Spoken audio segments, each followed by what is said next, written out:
Hati-hati jika kalian membuka-buka latifah cakra, meskipun itu pakai zikir, hati-hati ya.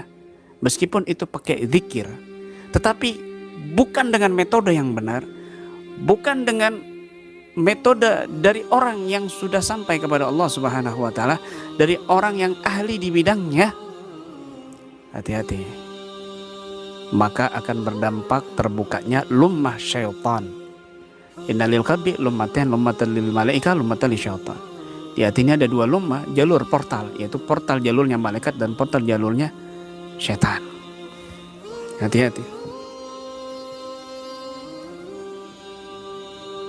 Begitu.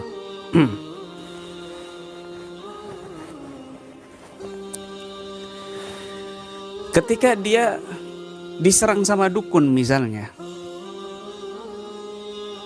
dukun sudah pasti terbuka portal gaibnya, karena dia memiliki ritual, teknik, metode, dan ikatan juga perjanjian kepada guru-gurunya dari para dukun-dukun, ataupun dari langsung kepada jin, ataupun langsung kepada setan, atau langsung kepada iblis. Naudzubillah min dzalik. Orang yang terbuka cakranya dari sisi kubu yang pertama, supranatural, metafisik, dengan berbagai macam nama komunitas yang banyak sekali di Nusantara. Kemudian versus dukun. Ketika dukun ini betul-betul mengeluarkan energi negatifnya, dan ini juga sama-sama mengeluarkan energinya, walaupun dengan sholawat ataupun zikir, maka sama-sama akan terpental. Itu kuat-kuatan. Jika dukunnya kuat, ini terpental. Jika dukunnya lemah, dukunnya yang terpental, tetapi dia juga merasakan hal yang negatif pada jiwanya orang ini, pada si praktisi ini gitu. Dan berdampak nantinya kumpulnya banyak energi negatif dalam tubuhnya, sehingga bisa jadi stroke, bisa lumpuh, bisa sakit, bisa wafat dengan usia muda, kan begitu. Naudzubillah min dzalik. Naudzubillah min dzalik. Ya, begitu. Nah, kami nanti ada jamaah di sini bersama santri zuhur ya, sama tim-tim kami. Ada rutinan juga gitu. Jadi sholatnya bersama mereka nanti sudah ada jadwal ya, juga menunggu beberapa santri yang sedang menggarap kamar ya, kasihan mereka kalau ditinggal sendirian atau sholat sendirian. Jadi kita menunggu mereka gitu. Mohon maaf ya. Yang mau sholat silakan sholat. Nah, kemudian contoh lagi ya. Ketika dia berada dekat orang yang sakit, yang ada gangguan non medis, gangguan gaib, misal mesro orang yang kena sihir, orang yang kesurupan, atau orang yang ada penyakit-penyakit gaib, maka mereka praktisi-praktisi yang terbuka cakranya, yang terbuka portal gaibnya, akan mengalami rasa yang tidak enak ya, karena ibaratnya sama-sama terbuka cakra negatifnya begitu loh. Lummah syaitonnya sama-sama terbuka. Dekat sama orang, aduh kok saya nggak enak ya sama dia, kayaknya dia ada gangguan. Kamu juga ada gangguan gitu. Saya kok masuk ke tempat ini nggak enak ya, berat sekali. Masuk ke tempat yang angker sakit, masuk ke tempat yang positif, masjid misalnya, atau majlis salim juga sakit gitu.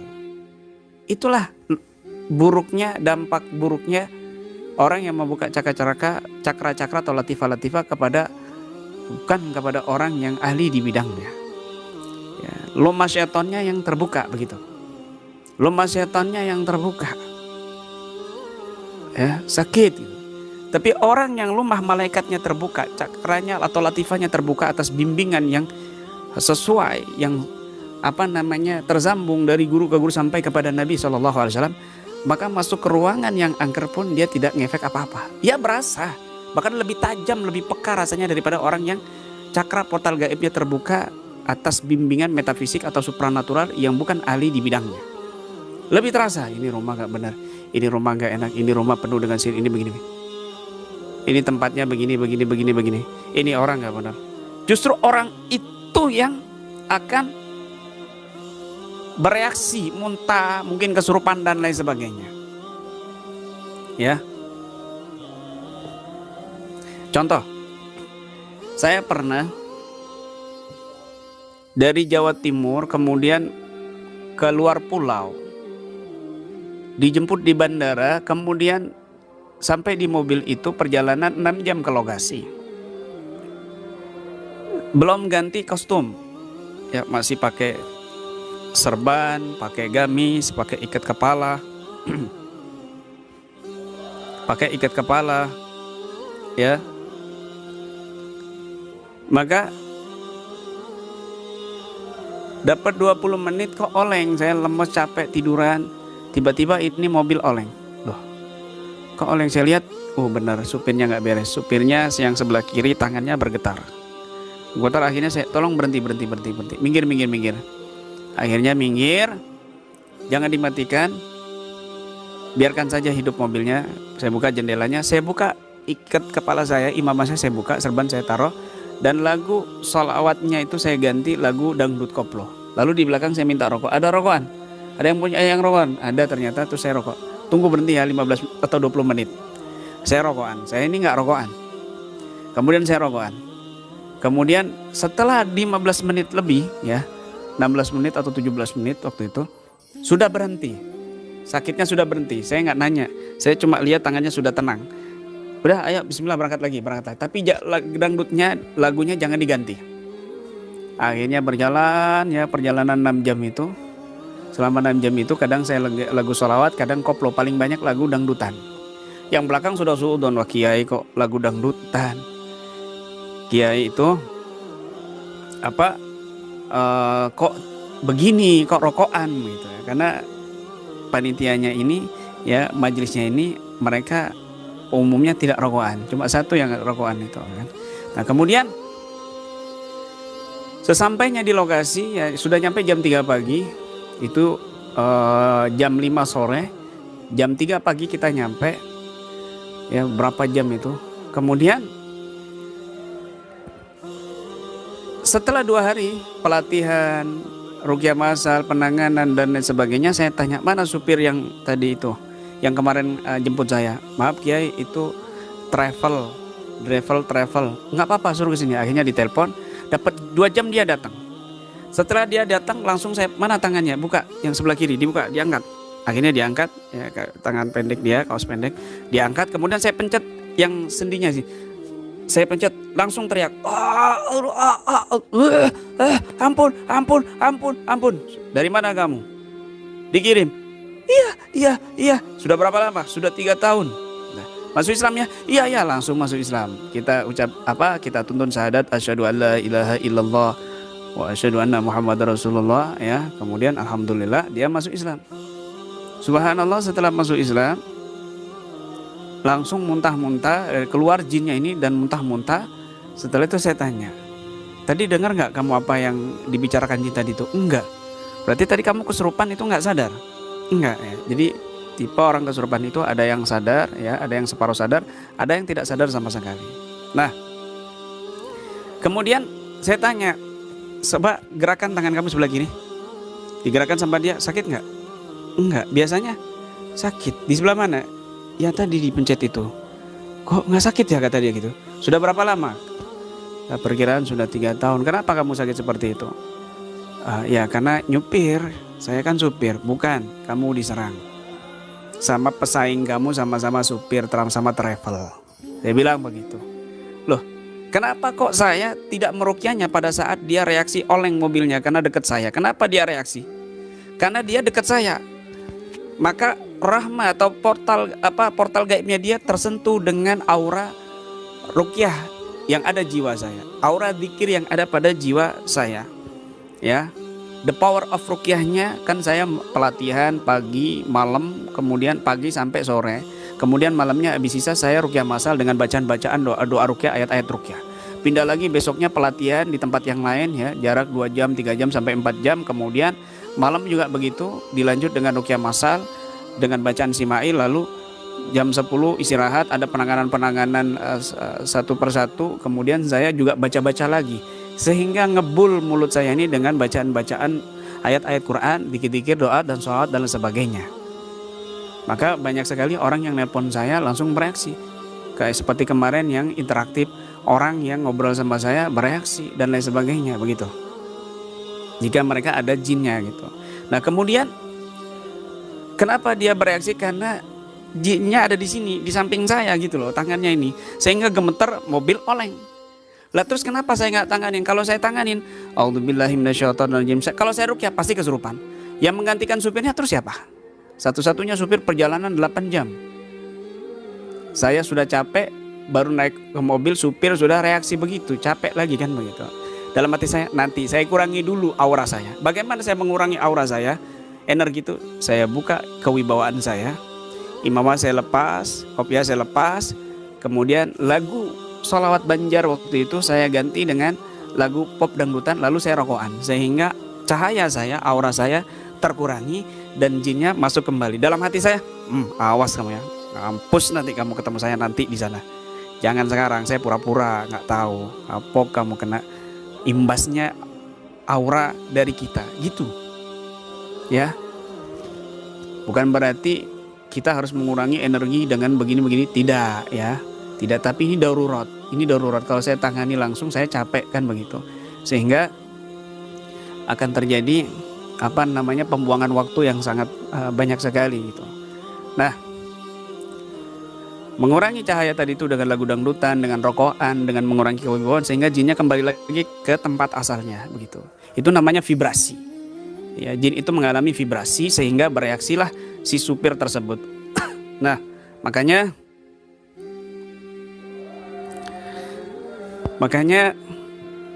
saya sering kali itu makan berhati-hati di rumah makan. Pernah juga terjadian di rumah makan, tiba-tiba jarak 10 meter ada anak perempuan ya, masih gadis, banting-banting meja. Saya pikir, wah, masa ada pesugihan, padahal di sini kan religius kan begitu. Ada doa sebelum makan begitu. Kemudian tiba-tiba dia teriak dengan menatap mata saya, Matanya sudah merah. Orang-orang semua memandang saya, dikira saya ngapa-ngapain dia kan begitu. Akhirnya saya tahu karena dia kesurupan karena kena vibrasi saya datangi dia. Langsung turun ke bawah, langsung ngeraung-ngeraung macan dia, jadi macan. Akhirnya saya tangani dan ternyata itu jin nasab ya, berupa macan ya, turun temurun, dan saya islamkan ya, bla bla bla bla, saya tanya-tanya, akhirnya saya islamkan, masuk Islam, si gadis ini pingsan jatuh. Lalu saya kembali lagi ke tempat saya dan saya makan. Saya lihat ibunya itu mengeluarkan tas ya, ngeluarin duit ya, kemudian dia memberikan saya dan saya pura-pura tolak ya, karena banyak teman ibaratnya begitu. Mohon maaf ibu, ini sudah rezeki dari Allah Subhanahu Wa Taala, dia sudah sembuh insya Allah. Allah yang mengarahkan dia ke rumah makan ini dan saya juga diarahkan oleh Allah Subhanahu Wa Taala di rumah makan ini. Semua sudah Allah yang mengarahkan satu dengan yang lainnya, maka ini rezeki dari Allah. Tak, Ustaz, saya sudah pergi ke kedar ini namanya dar ya, misalnya darus dawa misalnya gini. Tapi saya bilang sembuhnya di Darut Ta'am, sembuhnya di rumah makan. Sudah pergi ke rumah ini, ke rumah sakit ini, ke rumah pengobatan ini, ke rumah rawatan ini dan sebagainya. Saya bilang sembuhnya di rumah makan. Ini semua atas izin Allah Subhanahu Wa Taala. Kenapa? Padahal jaraknya 10 meter. Ini namanya vibrasi. Pernah juga di pesawat. Saya sudah lepas kopiah, saya tutup pakai sorban. Tapi masih ada ibu-ibu di samping saya sebelah ya, kursi sebelah itu dia muntah-muntah. Suaminya sampai bingung, kamu ini baru kali ini loh muntah. Selama kamu terbang sama saya, kamu nggak pernah muntah, baru kali ini muntah. Kenapa? Kamu masuk angin atau gimana? Padahal dia sehat-sehat aja. Dia lagi baca buku kan begitu. Awalnya saya tutup karena sebelumnya pernah kejadian. Bahkan saya pernah menotok meruqyah pramugaranya. Waktu itu mungkin ada teman-teman pakai rompi di pesawat. Kemudian, Pak ini ruqyah ya? Boleh saya diruqyah, padahal itu waktu transit. Akhirnya kita totok sebentar kan begitu, Masya Allah. Nah begitu ya, itu namanya orang-orang yang ada portal gaibnya terbuka, cakra-cakranya terbuka. Maka jika berdampingan dengan orang yang auranya lebih besar, dia akan vibrasi, akan ngefek. Tapi orang yang punya auranya yang besar tidak berasa apa-apa. Dia berasa tapi tidak merasakan, maksudnya negatifnya nggak dirasakan. Imbas sakitnya itu nggak dirasakan dalam tubuh orang tersebut. Praktisi tersebut yang cakra portal gaibnya terbuka sesuai jalur yang ahli di bidangnya, toriko, ahli tasawuf, ya, mursyid, syekhut tarbiyah, syekhul futus, syekh rabbani, dan lain sebagainya. Begitu. Nah, kita pernah membuktikan mereka yang membidangi master ya, bahkan video-video di pelatihannya itu sering saya tampilkan. Ya, di mana ada orang ahli padepokan, kemudian saya suruh pegang buku saya, dia sudah reaksi jadi macan.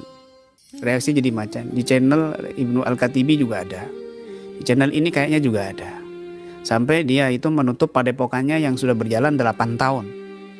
Dia sering ngisi-ngisi, buka-buka cakra dan sebagainya, kalau lalu bergabung dengan kami gitu. Bahkan saya bisa membuktikan juga kepada mereka orang-orang yang membuka-buka cakra, megang tongkat saya dia nggak mampu. Gunakan pakai ilmu kamu, baru pegang tongkat saya, nggak mampu. Kemudian lepaskan coba dengan ikhlas ilmu kamu itu dan pegang dengan biasa-biasa saja.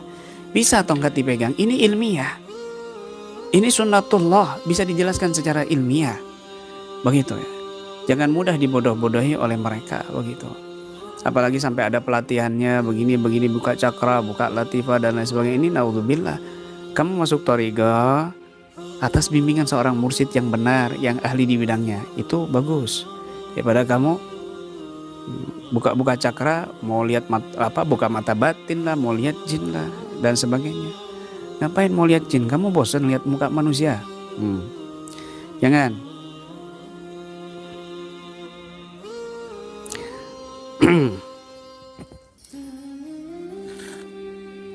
Begitu ya, mudah-mudahan ini bisa dipahami. Ya Allah. Dan semua sudah kita jelaskan di sini. Di kitab ini sudah saya jelaskan dengan detail ya. Insyaallah. Dan ini masih juz 1. Juz 2-nya akan panjang lagi pembahasannya sesuai penjelasan para ulama di bidangnya. Makanya di sini kita perlu robito kepada seorang guru. Di sini kita perlu darurat guru dalam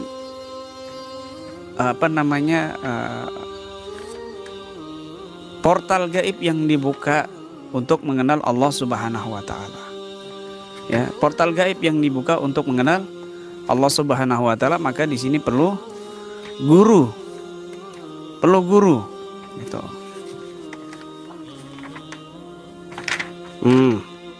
Ini sudah kita tulis dan kita catat di sini baik-baik, darurat atau wasilah guru gitu ya. Wasilah guru. Jadi begini. Wa kunu ma'as shadiqin. Allah berfirman dalam Al-Qur'an, dan hendaknya kamu itu bersama orang-orang yang shadiq, yang bersungguh-sungguh. Makna kebersamaan memiliki dua arti. Bersama itu seperti apa? Itu dua arti.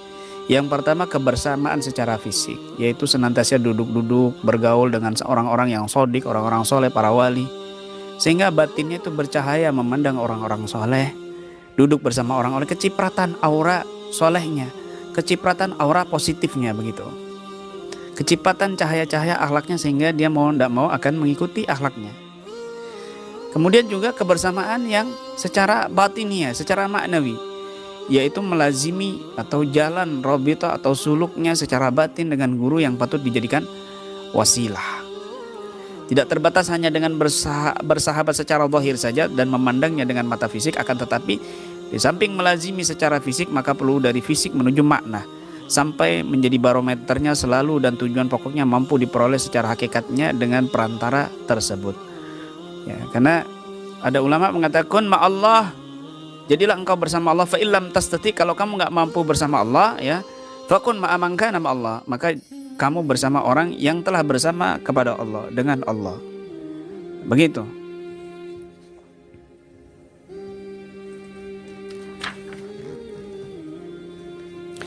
Syekh Muhammad Amin Al-Qurdi itu mengatakan ya, termasuk beliau ada Syekh Naqsyabandi ya, li'anna sir fi talqin inama huwa lirtibatil qulub ba'daha ila ba'd ila Rasulillah sallallahu alaihi wasallam wa ila hadrati azza wajal.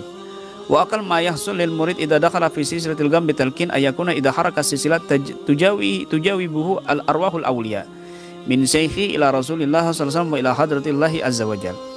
Rahasia di dalam talqin, ijazah, qabiltu dan sebagainya, baiat sesungguhnya hanyalah hubungan hati satu dengan yang lainnya hingga kepada Rasul sallallahu alaihi wasallam, hingga sampai kepada Allah Ta'ala. Minimal yang diperoleh seorang murid ketika ia masuk dalam silsilah ulama dengan talqin, dengan baiat, dengan qabiltu, adalah ketika ia gerakan silsilahnya, maka para ruh wali Allah akan meresponnya dari gurunya sampai kepada Nabi SAW dan sampai kepada Allah Ta'ala. Jadi guru tarbiyah itu atau mursyid itu diibaratkan Ka'bah, ya, bagi orang yang sholat. Bukanlah menyembah Ka'bah, ya, kita bukan menyembah Ka'bah itu sendiri, tetapi itu hanyalah channel, ya, channel untuk orang-orang yang sholat. Mursyid guru tarbiyah itu adalah channel, ya, untuk sampai kepada Allah, bukan tujuan tapi wasilah, channel untuk sampai kepada Allah Subhanahu wa ta'ala. Begitu.